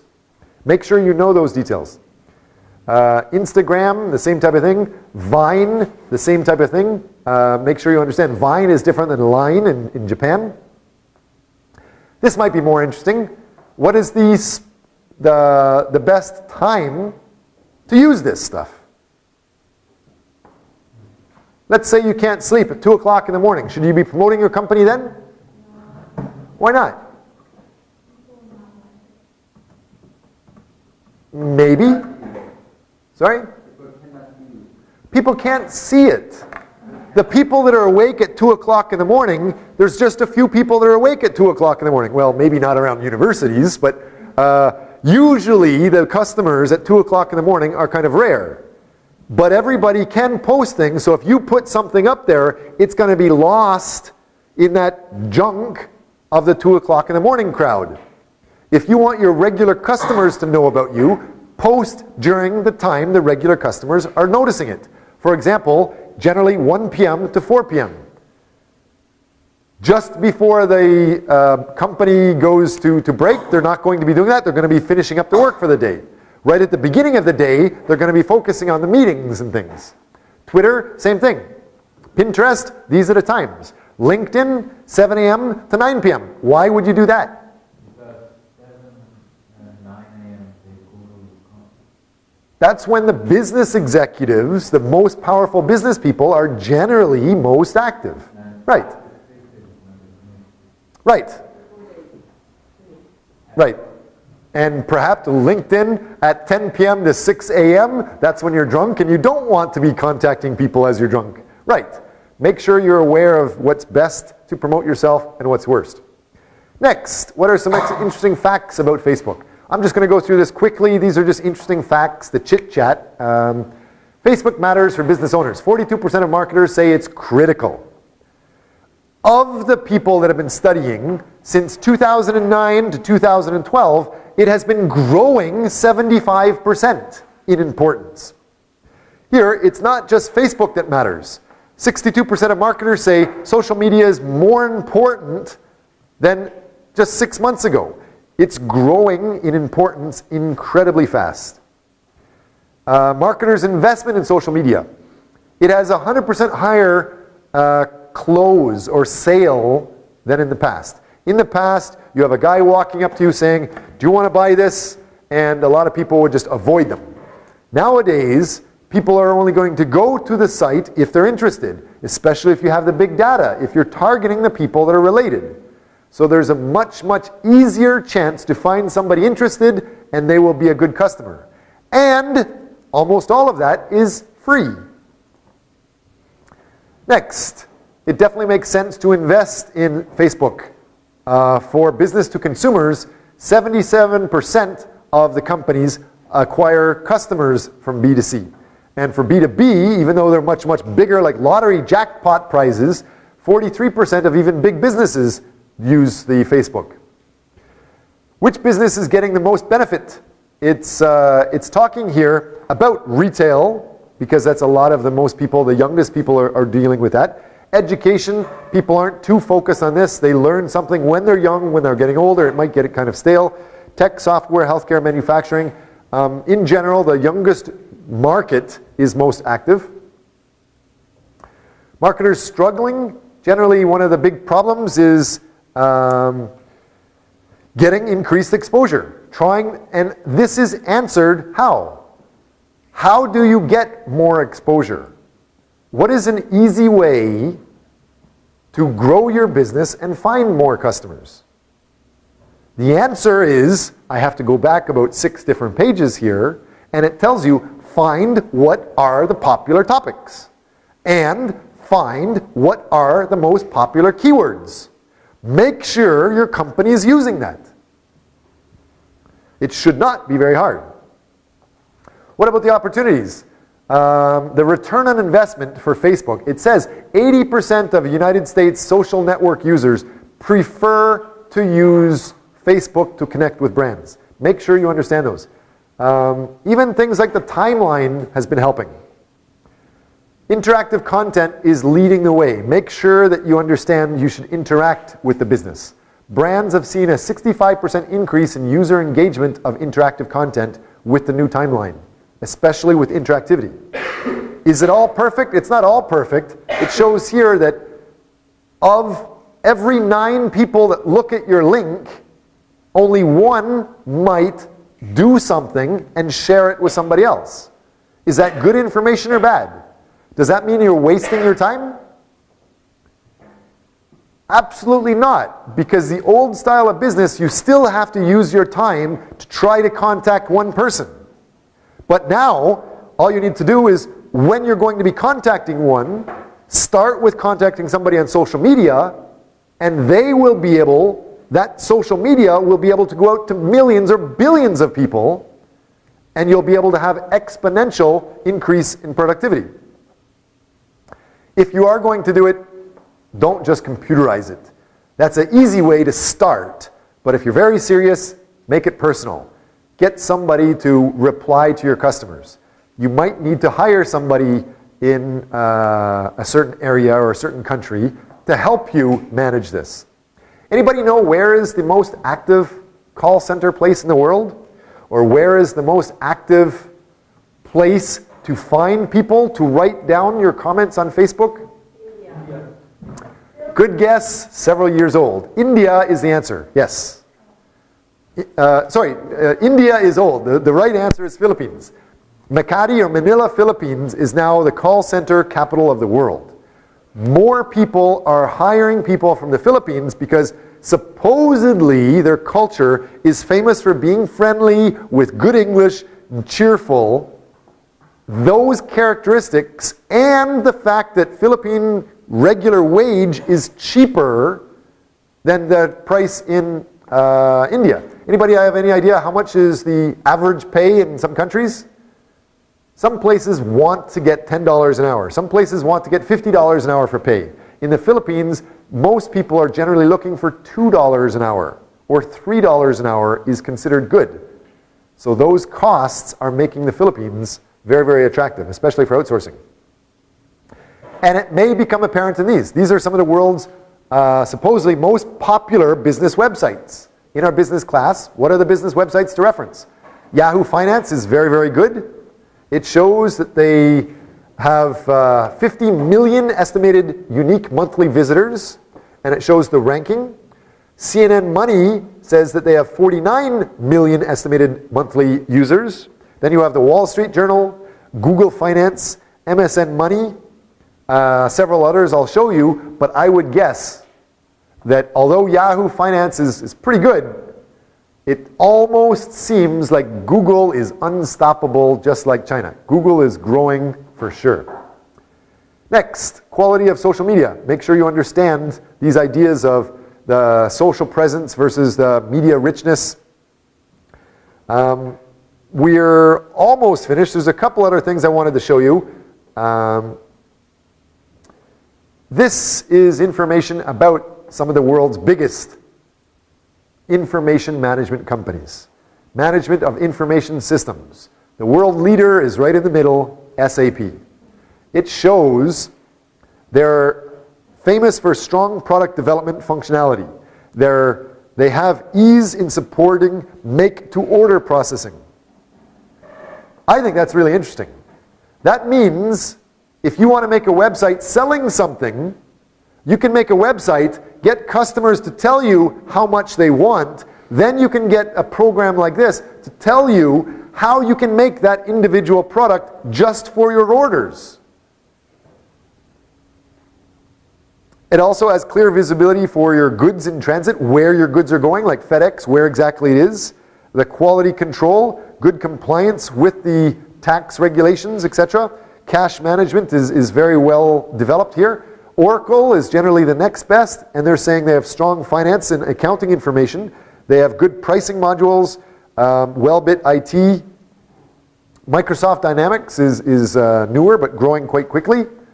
And of course, you have to understand that these are the global leaders, SAP, Oracle, but it depends on where you are. Because it's so complex, you must understand the individual characteristics.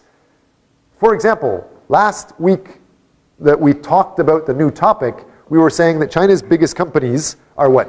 What are the names of the biggest companies in China? Sinopec, State Grid, yes. A lot of the Chinese construction companies, a lot of the Chinese banks are very, very important. Almost all of those big state-owned enterprises in China are using SAP.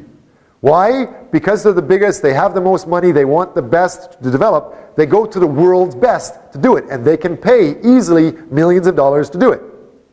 But most companies are not huge like that. Most companies are much smaller.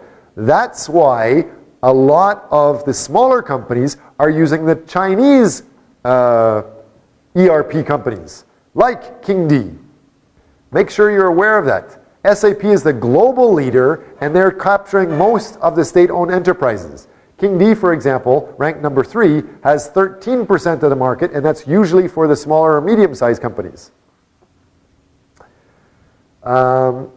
This, if you're interested, shows you about how you might have some problems, and you must understand not just the cultural differences, but the technical cultural differences when you're managing with people. You must understand the motivational management differences, the cultural management differences, the technology management differences, and the technical details. Different beliefs in providing access to information. Some people want to keep all of the information inside. If you have that, there's going to be problems. Miscommunications due to the similar meanings, or similar sounds, or similar words with many meanings. Difficulties in re-engineering the organizational processes. Usually, you can associate ERP systems with a Microsoft Excel. When you make this Microsoft Excel, it's a huge, huge complicated program. To learn how to do it takes a long time, and it could cost a lot of money. Some companies can go bankrupt if you don't do it properly, if you don't have the proper training. So in general, the trick seems to be you need to teach everybody in the company what is good about data, what's good about IT, what needs to be developed, and make your new ERP system, your data management system, equal and match exactly what you need. Start from the top and the bottom. Everybody needs to be able to buy in on this. Other than that, there's a bunch of questions for discussion that we were talking about, and here's, if you have interest in these, those are the questions for discussion at the end of the chapters, and some answers. This is also interesting. A lot of people still might forget. When we started the class, I was referring you to what is a very easy to read SSCI article that all students could write something like this and become famous. Well, this was an article written by Gert Hofstede in Asian Management for the 21st Century, and it's talking about each country has different motivations. We remember how these are different, how there is similarity here. It is interesting to note that the most important factors that they value in the United States are generally considered factors they don't like in China. Take a look here. Personal wealth is at the top, very valuable. But if we understand the middle line here is the difference between on the top is what you like and on the bottom is what you don't like, or the least appreciated, Chinese people don't like personal wealth, the opposite of North America. And the whole idea of responsibilities toward employees, that concept being what they don't care about in North America, is considered one of the top responsibility towards society in other areas. Make sure you know those things. Questions in the future? What are your own assumptions about motivation? What method of motivational theory do you think is best? If you're the CEO of a business with more than 100 staff, what kind of management are you going to adopt? Another possible question, can each of the management theories or motivational theories apply everywhere? Why or why not? Last thing I'll leave you with is this slide. Sorry, there's a couple other slides I'll probably talk about, but I think this slide is very, very interesting. You should definitely take a look at this multilingual social media. Go into Google. All of these are in Google. Sorry, not Google, YouTube specifically. And multilingual social media. And if you're getting tired after a long class, Feel free to use your cell phone to start looking at these now. How to grow your market using the Chinese social media. It's a 48-minute, very interesting program talking about how to develop. The next one is talking about the most cost-effective ways to reach the Chinese. The next is just a short 10-second clip showing which Chinese social media sites are most popular, why you should be using those. All of these are very, very interesting. Some of you, I understood, were interested in Samsung phones or the iPhones. And the bottom one talks about how China has one of the fastest growing new smartphones there is. And it's called Xiaomi. So please make sure you understand these. Here's references we've used for today. The last little bit I'll be presenting is more interesting things about social media in China. I would like you guys to learn some social media in China. What are the data analytics for Weibao? Or which programs are the most popular in China? That could be a test question. So this talks about that website that I was referring you to, Multilingual Social Media, How to Grow Your Market Using Chinese Social Media. Who are the Chinese social media users? Most of them are young, mid-income, and educated Chinese. That sounds like a perfect target market for most of the products you might want to sell. The users who spend more time in social media sites are the young, well-educated, and high-income urban Chinese. Why does it suit these people? Because you can consider these facts. The demographics, rural to urban migration, and the whole idea of the social disconnect. The loneliness of Chinese one-child generation. They don't have brothers and sisters, so they want to communicate with others around them. Don't forget, they're in the group-oriented society, so they don't have a group in their family. They have to have some sort of connection with people outside. Information disconnect. As we were saying earlier, the government doesn't give all of the information, so you must have social media to be connected with what's going on. How do they use it? They are interested in the brand, in the company information, from the companies and your friends, and the current affairs discussion. Of course, jokes are very popular, but remember, when you're translating jokes into a different culture, it's one of the hardest things to do. That's one of the reasons why you don't hear me making too many jokes. Making jokes here are going to be salung, right? Icy. Self-help information sharing. Music, movies, sports information, very popular. Personal stories sharing is, of course, very popular. Chinese netizens obviously like to find out more information. Compared to global customers, 43% want to find more information versus globally only 29% want to find more information. It's almost the same thing for things to remember. Didn't notice? A big difference is Chinese people don't find that social media intrusive. They don't find it bothering them. They don't find it judging na.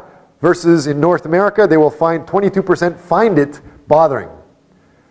Here's some more stats talking about what they do on social media. 71% like to watch commercials in China, because a lot of the government restricts commercials on TV. So the social media is one of the only ways to see what's happening, and these X-rated or pornographic or the censored videos are interesting to see, so they like to see it. It's very different than in the Western world. China media's social mainstream, on average, they have 2.78 social media accounts, 228 million bloggers last year, 80% more in the last week. On average, they're spending 20 hours per week on social networks. Obviously, it's very different and very important. The amount of social media users in China, there's 450 social media users. That's more than the entire population of Canada and the United States combined. 80% of the China's netizens are on social media platforms. 564 million, more than all of North America, are internet users. 420 million Chinese are mobile internet users. Those circles at the bottom, make sure you know them, at least those big ones. What is one of the most popular ones you should know? Weibo. Which one is that? Second from where? Left, right? Okay, it's the picture of the eye, right? Sina Weibao. Make sure you understand that picture of the eye. You all need to understand that. That is gold. That is valuable. That's how you get in. What's the penguin? What's Pororo? QQ, Ren Ren. That's how people are chatting. 748 million people are chatting with the QQ. QQ initially came from I seek you. I'm looking for communicating with somebody else. I seek you. And it was just shortened from I seek you to QQ. And incidentally, QQ is also Ren Ren in China. What does Ren Ren mean? People. People to people. Right. So that's what I'm going to leave you with. Make sure you know that stuff. And finally, we're finished.